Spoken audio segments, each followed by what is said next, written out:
Welcome back guys, स्वागत है तुम्हारा डे 23 में।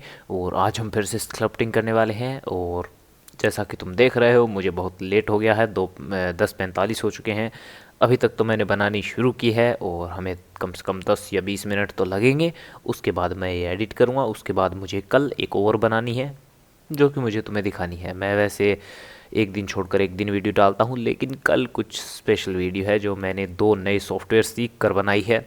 तो मुझे बताना कि कैसी है। कल शायद 2 या 3 बजे वीडियो आ जाएगी, तो देख कर बताना। तैयार रहना, कहीं ऐसा हो कि एक भी व्यू ना आए। बेइज्जती मत करना यार। तो शुरू करते हैं हमारे कैरेक्टर के साथ। वैसे तो हमारा बेसिक कैरेक्टर तैयार हो चुका है। हमें इसकी जो फ्रंट एक्यूरेसी है वो चेक करनी है। उसे चेक करने के लिए एक जिस भी कैरेक्टर को हम बना रहे हैं, मतलब आगे चलकर तुम जिस भी कैरेक्टर को बनाओ उसकी एक पिक्चर जो कि फ्रंट साइड से हो उसे ले लेना, जिससे कि हम उसे चेक कर पाएँ। तो मैं इसके बालों को हाइड कर देता हूँ और हम चलते हैं ऑब्जेक्ट मोड के अंदर। और आज मैंने पहले से ही अपनी कीबोर्ड शॉर्टकट ऑन कर रखे थे, तो मुझे बाद में नहीं करना पड़े। शिफ्ट ए प्रेस करूँगा और यहाँ पर एक ऑप्शन है इमेज एज प्लेन। अगर तुम्हारे पास ये नहीं आ रहा है तो जस्ट एडिट के ऊपर जाओ और नीचे तुम्हें प्रेफरेंस का ऑप्शन मिलेगा। एड ऑन के ऊपर तुम्हें टाइप करना है इमेज, तो तुम्हें मिल जाएगा एक इंपोर्ट इमेजेस एज प्लेन। इसे टिक कर देना और तुम्हारा काम बन जाएगा। शिफ्ट ए प्रेस करूँगा, इमेज और इमेज एज प्लेन। सबसे पहले तो हमें अपनी जो इमेज है वो देखनी है, तो वो हमारी कहाँ है? टेलीग्राम के अंदर है। वो ये रहा हमारा कैरेक्टर जिसकी फ्रंट पिक्चर है, ये रही। तो जाकर तुम भी इसे डाउनलोड कर लेना। जस्ट सीधी हमें इंपोर्ट करनी है। अब Z ऑन Y, इसे थोड़ा आगे करेंगे, रोटेट करेंगे। R on X on 90, enter. अब हम इसके अंदर देखने के लिए हम जाएंगे मटेरियल प्रीव्यू के अंदर। और अगर तुम सॉलिड मोड के अंदर देखना चाहते हो इसके ऊपर जो भी टेक्सचर है, तो जस्ट यहाँ पर एक तुम्हें एरो का निशान दिख रहा होगा, इसके ऊपर क्लिक करो और टेक्सचर के ऊपर क्लिक कर दो, जिससे कि तुम्हें वो पिक्चर है जो कि दिखाई देने लग जाएगी। अब मैं 1 प्रेस करूँगा और इस पिक्चर को हमारा जो मॉडल है उसकी जितना ही बड़ा कर लेंगे ताकि हमें भी वो दिखाई दे। इसके अंदर हमें एक दो चीज़ें और चेंजेस करनी ही पड़ेंगी। Z, हाँ अब ठीक है। लेकिन अब हम इस पिक्चर के आर पार नहीं देख पा रहे हैं, तो ये तो दिक्कत है जी थोड़ी बहुत। लेकिन इसे हम सॉल्व करेंगे। सबसे पहले एक और नई विंडो खोलेंगे जिसके अंदर हम शेडर एडिटर के अंदर जाएंगे। N प्रेस करूँगा विंडो को क्लोज़ करने के लिए। और यहाँ पर हमारे 2-3 नोड पहले से बने हुए हैं, तो उन्हें नहीं छेड़ेंगे। हम शिफ्ट ए प्रेस करेंगे और एक नोड इंपोर्ट करेंगे जिसका नाम है ट्रांसपेरेंट BSTF। और एक नोड और है जिसका नाम है मिक्स शेडर। तो ये रहा, इसे यहाँ इसके बीच में लगा देंगे। मिक्स शेडर नोड किस काम आता है मैंने तुम्हें पहले भी बता रखा है, तो अगर तुमने शुरू से फॉलो किया है तो तुम्हें पता है कि ये किस काम आता है। अब हम चलेंगे यहाँ से साइकिल के अंदर, तो हम ऑलरेडी ही हैं। तो हम चलेंगे मटेरियल प्रीव्यू के अंदर, क्योंकि अगर तुम्हें पता है तो सॉलिड मोड के अंदर हम यहाँ से इसे कंट्रोल नहीं कर सकते, इसकी जो ओपेसिटी है इसे। लेकिन अगर हम मटेरियल प्रीव्यू या रेंडर के अंदर जाएंगे, इन दोनों में से कोई भी, या तो मटेरियल प्रीव्यू या रेंडर प्रीव्यू, जिसके अंदर भी जाओगे तुम इसकी ओपेसिटी है उसे चेंज कर सकते हो। तो तुम देख रहे हो इसकी ओपेसिटी है वो मैं चेंज कर पा रहा हूँ। तो इसी ओपेसिटी के साथ हम इस कैरेक्टर को अलाइन करेंगे। तो मैं थोड़ा सा Z प्रेस करूँगा और Z, हमें देखना होगा कि जो पिक्चर है वो सही तरीके से अलाइन हुई है या नहीं। तो Z on X axis,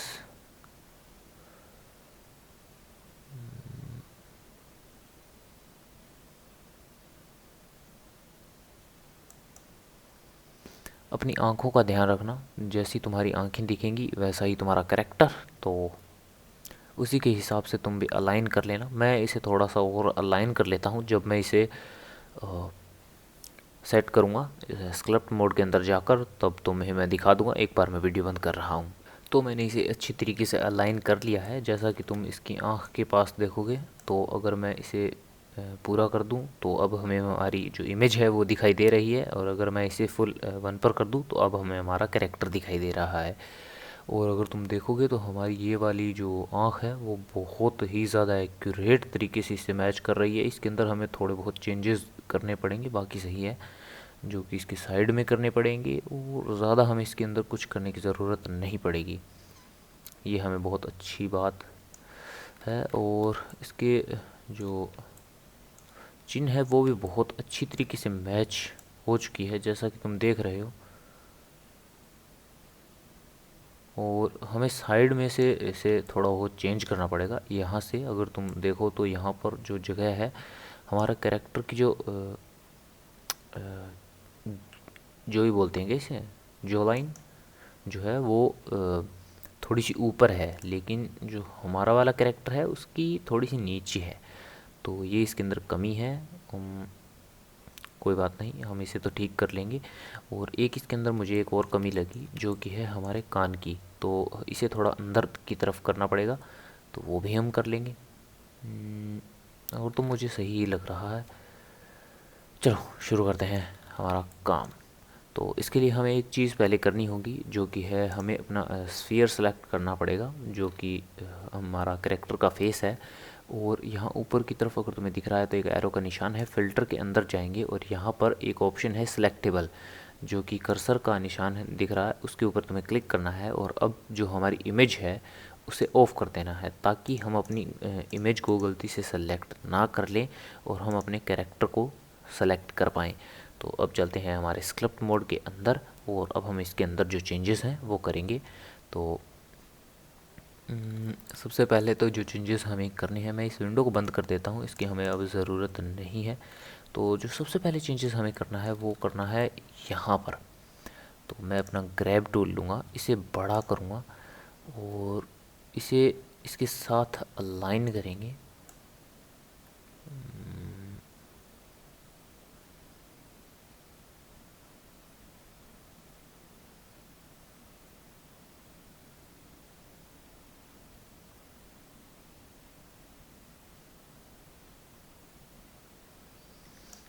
control Z, हमें उसकी ज़रूरत पड़ेगी, वो मैंने गलती से ज्वाइन कर दिया शेडर एडिटर। हमें इसकी जो ओपेसिटी है उसके साथ बार बार हाथापाई करनी पड़ेगी, और हम इसे सेलेक्ट नहीं कर पा रहे हैं। तो हमारा ट्रांसपेरेंट नोड कहाँ गया वे? ओह, रुको, इसे बंद करना पड़ेगा, इसे सेलेक्ट करना पड़ेगा। मुझे वापस से ऑब्जेक्ट मोड में जाना पड़ेगा इसे सेट करने के लिए, क्योंकि हम इसके अंदर इसे सेलेक्ट नहीं कर सकते। दोबारा से मुझे इसकी ओपेसिटी है उसे थोड़ा सा कम करना पड़ेगा, ताकि मैं इसे देख पाऊँ अच्छे से।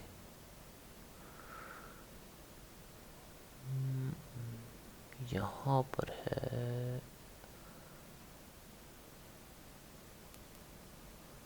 इतनी ओपेसिटी मुझे इसकी सही लग रही है, 700 के करीब। ये थोड़ी सी और, इतनी इतनी बहुत है मेरे हिसाब से तो। और वापस हम चलेंगे अपने जो कि स्फीयर है उसे सेलेक्ट करेंगे और स्क्रिप्ट मोड के अंदर चलेंगे, जहाँ हम इसे एडजस्ट कर पाएँ। तो तुम भी अपने हिसाब से इसे एडजस्ट कर लेना, जैसा कि तुम देख ही रहे हो।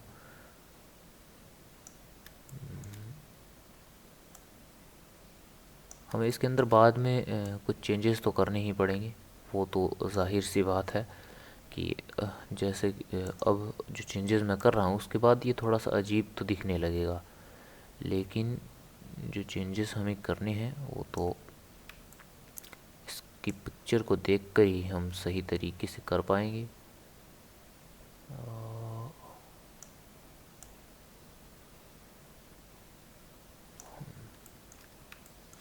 साइड से तो अपने आप ही कर लेगा।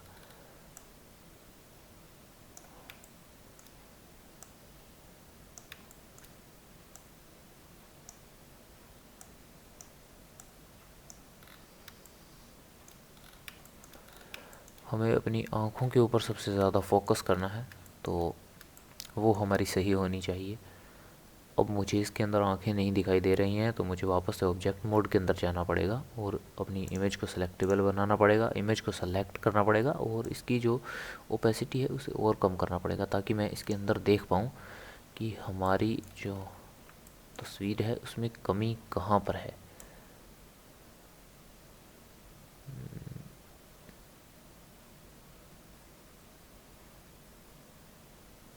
यहाँ से हमें थोड़ी सी से ऊपर की तरफ करना पड़ेगा, ठीक है। और ऊपर वाली जो हमारी पलक है उसके अंदर हम देख लेते हैं।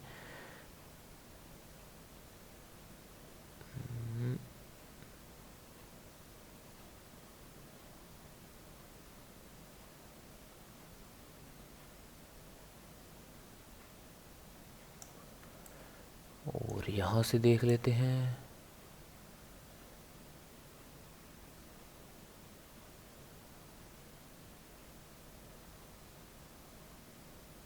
इसे हमें थोड़ा नीचे की तरफ करना पड़ेगा, जो कि तुम्हें दिख रहा है। और जो सामने की तरफ ये गड्ढा है इसे भरना पड़ेगा, इसकी हमें ज़रूरत नहीं है। तो शुरू करते हैं। ये काम कुछ ज़्यादा टाइम कंज्यूमिंग करने वाला है, तो इसे अपने हिसाब से ही तुम्हें करना पड़ेगा। इसे अनसेलेक्टेबल बनाएंगे, अपने स्फीयर को सेलेक्ट करेंगे, वापस स्क्रिप्ट मोड के अंदर चलेंगे और अपने ग्रैब ब्रश की, इसमें तुम्हें ग्रैब की ब्रश की बहुत ज़्यादा ज़रूरत पड़ेगी। तो वापस से मुझे 1 प्रेस करना है।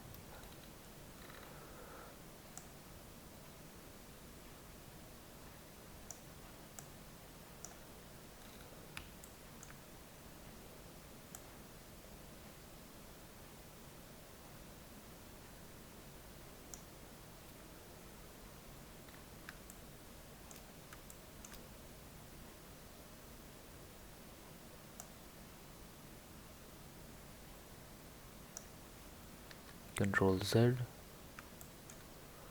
और मुझे एक बार और इसकी ओपेसिटी के साथ छेड़खानी करनी पड़ेगी, जो कि अपनी इमेज है इसे सिलेक्टेबल बनाएंगे। और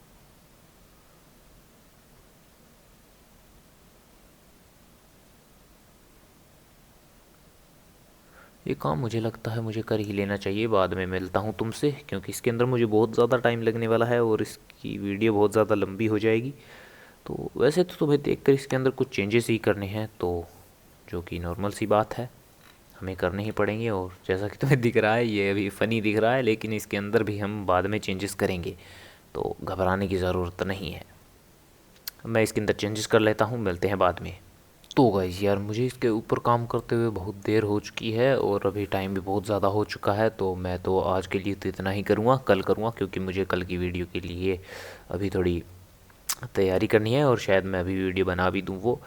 और मेरे हिसाब से मैं ये कल ही करूँगा और तुम्हें अभी ये कर लेना चाहिए, क्योंकि मैं इसकी कोई वीडियो नहीं बनाने वाला कि कैसे करने वाला हूँ। मैंने तुम्हें सिंपल बता दिया कि ये करना कैसे है। और अब ये कैरेक्टर कुछ ऐसा लग रहा है, तो अगली वीडियो में अगर ये ऐसा ना लगे तो समझ जाना कि मैंने कर लिया, और नहीं मैं तुम्हें दिखा भी सकता हूँ। चल, कमेंट के ऊपर बात है, तुम कहोगे तो मैं दिखा दूँगा, नहीं तो मैं ख़ुद ही कर लूँगा। चल, मिलते हैं अगली वीडियो में, और कल 2 या 3 बजे तैयार रहना, थोड़ा सा सपोर्ट दिखाना भाई को।